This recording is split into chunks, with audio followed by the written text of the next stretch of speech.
जय जिनेन्द्र सभी को। परमागम ऑनर्स सेमेस्टर 10 की क्लास स्टार्ट हो रही है। समय सार के ऊपर हमारी चर्चा चल रही है। कर्ता कर्म अधिकार है और पेपर 2 है ये। तो एक क्लास हो चुकी है, 5 गाथाओं का ग्रुप था। पुद्गल को के कर्तृत्व से रिलेटेड था।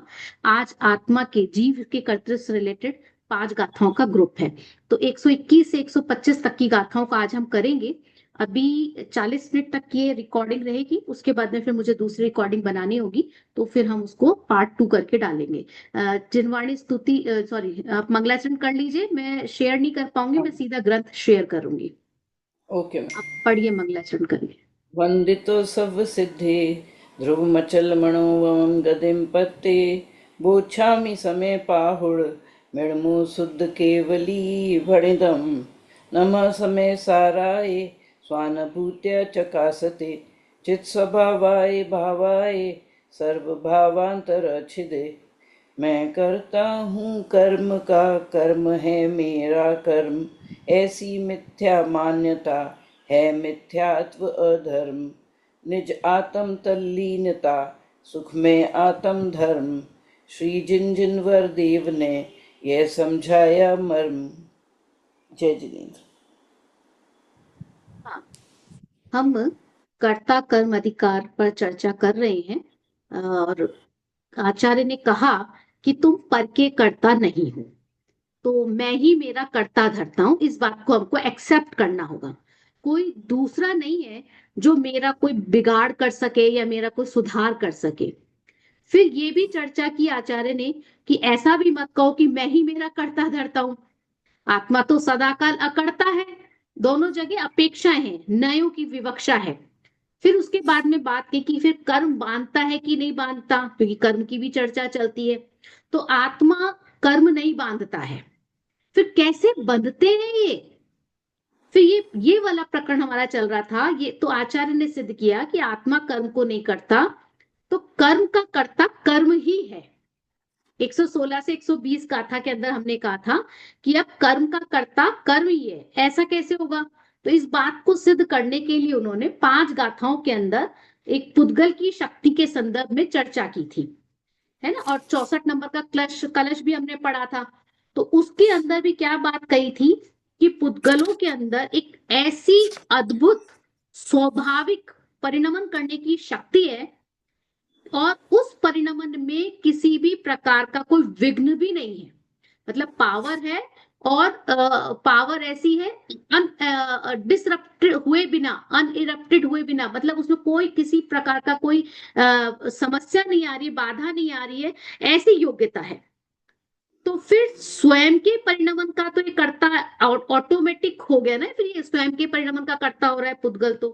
तो इस इनके कारण से ही जो परिणमन है, पुद्गल के परमाणु का जो परिणमन दिखता है, क्षेत्र से क्षेत्रांतर दिखता है हमको। जैसे अगर देखें हम, बादलों की गड़गड़ाहट होती है, बिजलियां चमकती हैं, बादल कैसे ना सिमट जाते हैं, कभी काले हो जाते हैं, कभी सफेद हो जाते हैं, इंद्रधनुष बनता है, समुद्र में लहरें उठ रही हैं, कभी भूकंप आ रहा है, कभी बाढ़ आ रही है। ये कैसे हो रही है? प्राकृतिक घटनाएं अपने आप हो रही हैं।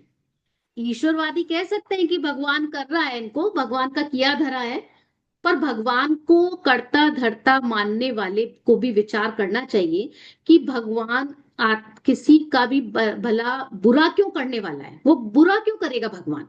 भाई ये जो प्राकृतिक घटना है, इसमें तो अनेक अनेक जीव प्रभावित हो रहे हैं।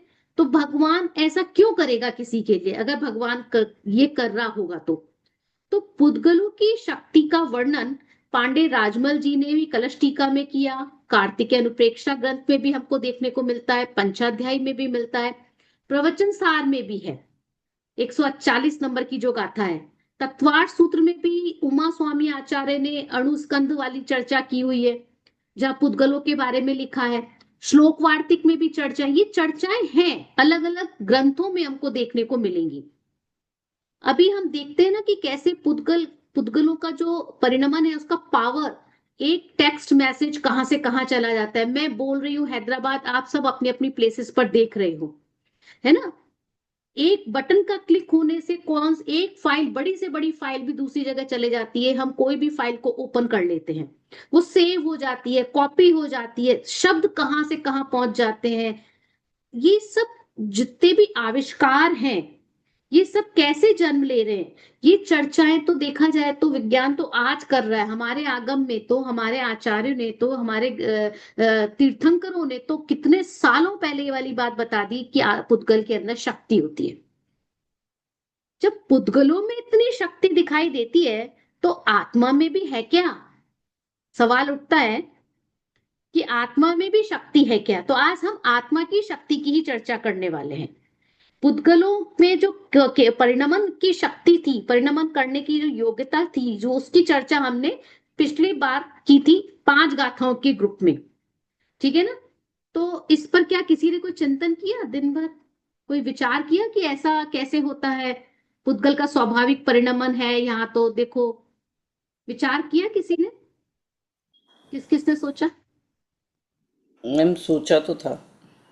कि पैसा आ रहा है, कैसे पैसा चला जाता है, शरीर का यस। परिणमन अपनी योग्यता से हो रहा है, जमीन है, मकान है, दुकान है, सबका परिणमन अपनी अपनी जगह अपने अपने हिसाब से हो रहा है, अपनी अपनी शक्ति और अपनी अपनी योग्यता से हो रहा है।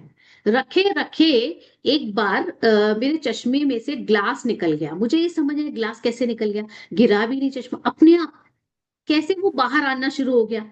ये पुद्गल के अंदर सामर्थ्य है। जिनवाणी कहती है कि पुद्गल का एक परमाणु 14 राजू गमन कर सकता है। तो भारत से ये जितने भी अब्रॉड की कंट्रीज हैं, उनमें है कितना डिस्टेंस? 14 राजू जितना थोड़ी डिस्टेंस है। तो हमारा अभी क्या प्रकरण चलने वाला है कि आत्मा यदि अकर्ता है, तो फिर बंध कौन करता है? तो इस संबंध में शक्तियों की चर्चा होने वाली है। तर्क और युक्तियों से जीव के परिणमन की स्वतंत्रता को बताने वाले आचार्य कि यदि जीव में स्वयं में बंधने की योग्यता नहीं हो, तो उसको कौन बांधे? ये चर्चाएं अब आगे आने वाली हैं। देखिए उत्थानिका में क्या लिखा है। 116 से 120 गाथा तक 5 गाथाओं में जो बात पुद्गल के बारे में कही गई, वही बात आगामी 5 गाथाओं में जीव के बारे में कही जा रही है। अगर आपको वो पहले की 5 गाथाएं समझ आ गई, तो समझ लीजिए आत्मा के अंदर जीव के ऊपर भी वो ही तर्कों को घटाते हुए बात करने वाले हैं। यहाँ पर भी वही सांख्य मत की चर्चा की जाएगी, वही परिणामी अपरिणामी की चर्चा की जाएगी। जैसे कलश 64 था, वैसे ही कलश कलश 65 होने वाला है। बस वहां वाला प्रकरण समझ आ गया तो ये अपने आप ही रेडी हो गया आपका। ठीक है, चलिए पढ़िए गाथा को।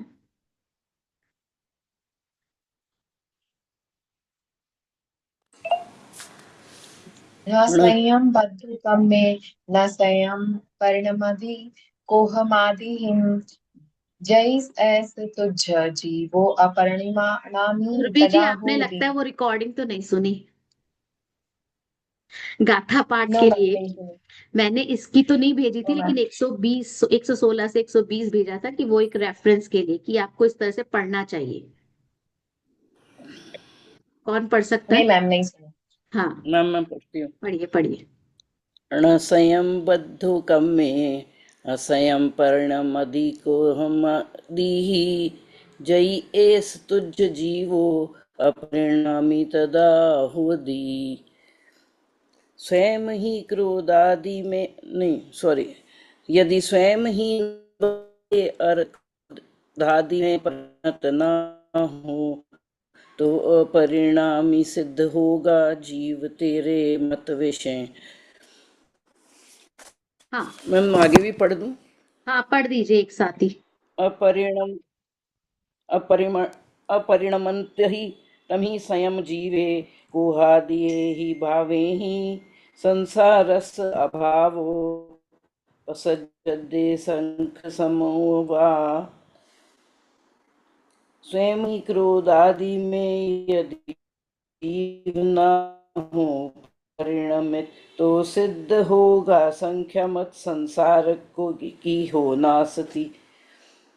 पुग्गलकम्मं को हो जीवं परिणामेदि कुहत्तम तम स्वयं परिणमन्तं कहम तणु परिणमयादि को हो। यदि परिणामावे कर्म जड़ क्रोधादि में, इस जीव को परिणमावे किस तरह वे अपरिणामी वस्तु को असंयम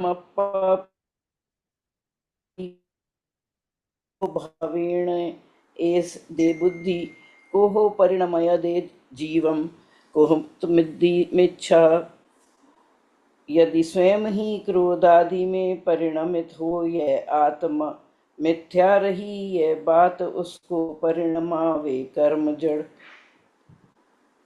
कोहु वजुत्तो कोहो माण वजुत्तो माण में वादा, माओ वजुत्तो माया लोहु वजुत्तो हवदी लोहो।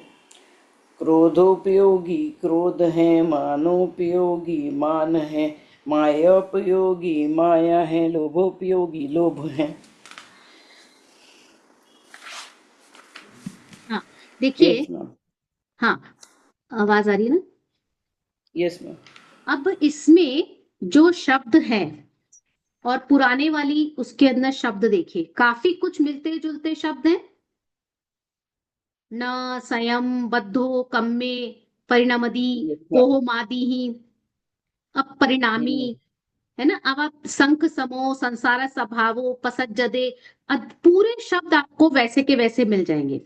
सिर्फ इसमें एक शब्द जो नया दिख रहा है मुझे, वो है मानव जुत्तो। 125 में, 125 में कोहव जुत्तो, है ना? मानव जुत्तो, क्योंकि मान की चर्चा वहां नहीं की गई थी, मान की चर्चा यहाँ है। तो इसलिए मानव जुत्तो, माणमेधवादा और माउ जुत्तो और लोह व जुत्तो, ये शब्द आपके पास नहीं है, बाकी सब वैसा का वैसा है।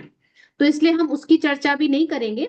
आप इसकी चर्चा अगर आप देखेंगे तो कोहु व जुत्तो में क्रोधोपयोगी हो गया, कोहो क्रोध है, मानव वजुत्तो मानोपयोगी, और मानवेदादा मान के लिए हो गया।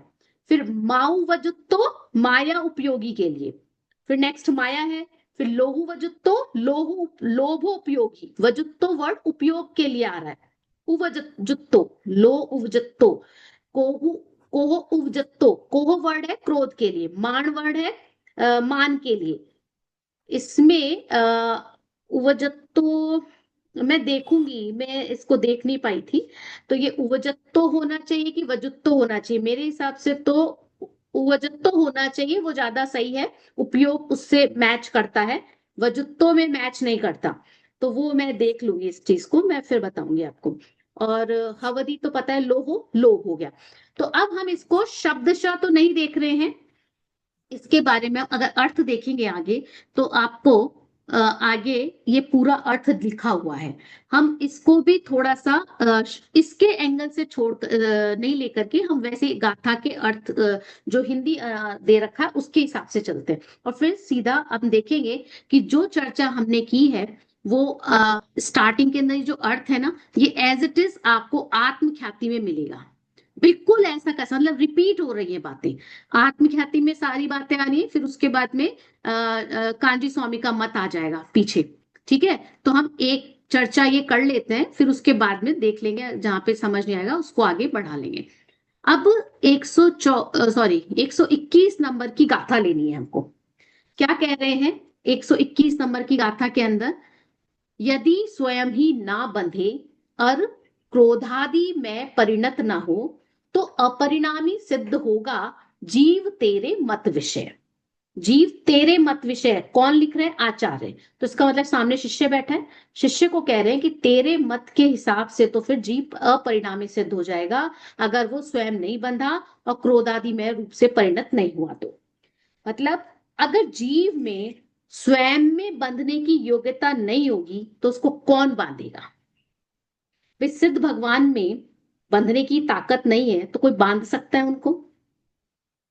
जीव में स्वयं बंधने की ताकत तो चाहिए ना, और इसके अलावा ताकत के अलावा भी क्रोधादि रूप परिणमन करने की भी सामर्थ्य चाहिए। यदि स्वयं मतलब अपने आप से ही बंधे अगर, और अपने आप ही क्रोधादि रूप से भी परिणमित नहीं होता हो, तो फिर शिष्य को कह रहे हैं आचार्य कि तुम्हारे हिसाब से तो आत्मा अपरिणामी सिद्ध हो जाएगा, और अपरिणामी मान लिया तो प्रॉब्लम आ जाएगी। आप सोच सकते हो क्या प्रॉब्लम आ सकती है अगर हमने आत्मा को अपरिणामी मान लिया? तो क्या कर्म बंध ही नहीं होएगा तो संसार का तो अभाव ही हो जाएगा मीन्स। सांख्य वो मत का तो है प्रसंग ही, है। वो तो है ही, लेकिन आप सोचिए अगर परिणमन नहीं हुआ। मतलब हम भी जो अज्ञानी है तो अज्ञानी में से हम हाँ, ज्ञान की ग्रो नहीं कर परिणति ये नहीं इवॉल्व होती है। नहीं हो सकेंगे। बिल्कुल ये सही बात पकड़ी आपने। ज्ञान की परिणति हम्म, नहीं। जड़ हो जाएंगे फिर, अच्छा। मतलब जड़ की तरह तो नहीं होंगे, लेकिन ये है कि अगर जड़ मतलब मूर्ख से मतलब, मूर्ख है तो मूर्ख ही रह जाएंगे। और और रंच मात्र भी परिणमन नहीं होगा तो मतलब मैं अगर आज दुखी हूं तो मैं जीवन भर अनंत काल के लिए दुखी ही रहूंगी। 10 मिनट में मीटिंग एंड हो जाएगी, पता नहीं लगता इतना जल्दी टाइम कैसे पास हो जाता है। मतलब संसारी है तो संसारी ही बना रहेगा, अज्ञानी है तो अज्ञानी, मिथ्या दृष्टि है तो मिथ्या दृष्टि ही बना रहेगा। आप सोचिए कितनी मुश्किल हो जाएगी अनंत काल तक वैसा। मतलब अपरिणामी होने का रिजल्ट कैसा होगा कि जीव का परिणमन नहीं होगा, अपरिणामी होगा, तो बैठ नहीं पाएगा, फिर वो चल भी नहीं पाएगा, सो भी नहीं पाएगा, कुछ नहीं कर सकता। समझ रहे हैं आप? एक स्टैचू की तरह हो जाएगा, स्टैचू में भी परिवर्तन होता है। तो कैसा हो जाएगा अगर परिणमन ना हो तो? मतलब शरीर के अंदर जितनी भी हलन चलन है ना, हमारे ऊपर नीचे इधर उधर जो अंग होते हैं, वो तो चलो पुद्गल के परिणमन है, पर शरीर में जो आत्मा मौजूद है उसके भी तो, आत्मा के प्रदेशों में भी तो कंपन हो रहा है ना, परिणमन हो रहा है। तो परिणमन नहीं होने से क्या होगा? अगर आत्मा में परिणमन नहीं होगा तो क्या होगा? जड़ हो जाएगा क्या? क्या लगता है आपको? जड़ हो सकता है? हम जड़ तो नहीं होएगा। हाँ, क्यों नहीं होगा? ये तो बहुत अच्छी बात कही आपने। हम क्योंकि अब जो है हमारे अंदर वो तो चलेगा ना, जो शक्ति है जितनी, उसमें कुछ ना कुछ तो होता ही रहेगा। जड़ होने का लॉजिक दूसरा एक्चुअली। ज्ञान नहीं होने से जड़ होता है। भाई जीव और अजीव में हम जो भेद करते हैं ना, परिणमन तो दोनों में है।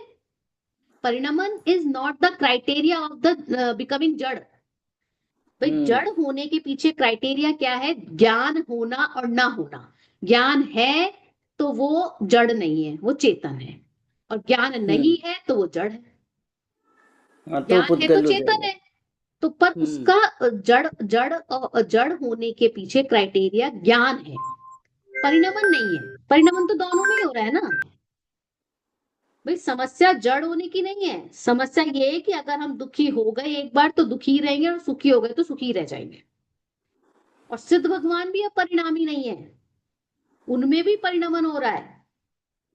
आपको याद आते द्रव्य संग्रह में एक गाथा पढ़ी थी हमने, 14 नंबर की गाथा।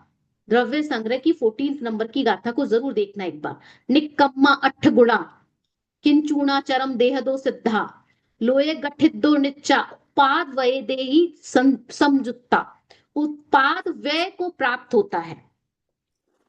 सिद्ध भगवान का आत्मा भी उत्पाद और व्यय, सब वस्तुओं में उत्पाद व्यय, यही तो द्रव्यत्व गुण है ना। द्रव्यत्व नाम का गुण है सभी द्रव्यों में, तो उत्पाद व्यय तो होगा ही हम्म। होगा। तो फिर वो अपरिणामी कैसे रहेगा? तो परिणमन किसके योग से होता है? कौन से गुण के योग से होता है परिणमन? लास्ट क्लास में भी देखा था हमने, द्रव्य द्रव्यत्व गुण। गुण। हाँ। द्रव्यत्व गुण के योग से, क्योंकि द्रव्यत्व गुण के योग से ही वस्तु में परिणमन की स्थिति बनती है, और वो तो सब द्रव्यों में है। ठीक है ना? तो उसके कारण से ऐसा होता है। तो यदि स्वयं ही ना बंधे अर क्रोधादि में परिणत ना हो तो अपरिणामी सिद्ध होगा जीव तेरे मत विषय। ठीक है? अब अगर आप अगला इसका पेज 190 पर देखोगे अनुवाद, तो ये जीव कर्म में स्वयं नहीं बंधता और क्रोधादि भाव में स्वयमेव नहीं परिणमता। यदि ऐसा तेरा मत है, मतलब शिष्य को कह रहे हैं, तो जीव द्रव्य अपरिणामी सिद्ध होगा। अब ऐसा होने पर क्या प्रॉब्लम आएगी, वो 122 नंबर की गाथा में कह दिया है। ठीक है? स्वयं ही क्रोधादि में यदि जीव ना हो परिणमित तो सिद्ध होगा सांख्य मत, संसार की हो नास्ति। स्वयं ही क्रोधादि में जीव परिणमित नहीं होगा तो सांख्य मत सिद्ध हो जाएगा और संसार की भी नास्ती हो जाएगी, न मोक्ष होगा, जो जैसा है वैसा ही रहेगा। पूरी दुनिया मानो थम जाएगी, किसी में भी किसी तरह का कोई परिणमन नहीं होगा।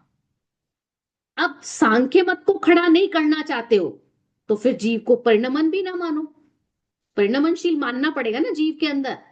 अगर सांख्य मत नहीं चाहिए तो जीव को परिणमनशील मानना पड़ेगा। अपरिणामी मत मानो, पर ये तो अपरिणामी मान रहा है शिष्य तो, क्योंकि ये परिणमनशीलता देखा जाए तो एक बहुत बड़ी पावर है जो हमारे फेवर में है। अगर हमको कोई कहे कि चलो बताओ तुमको क्या चाहिए, नित्यता चाहिए कि अनित्यता चाहिए, तुमको ध्रुवता चाहिए या अध्रुवता चाहिए, तो बोलो क्या चाहेंगे आप? नित्यता चाहोगे या अनित्यता चाहोगे? दोनों में से कोई एक चाहना है तो क्या करोगे? नित्यता। नित्यता मैम।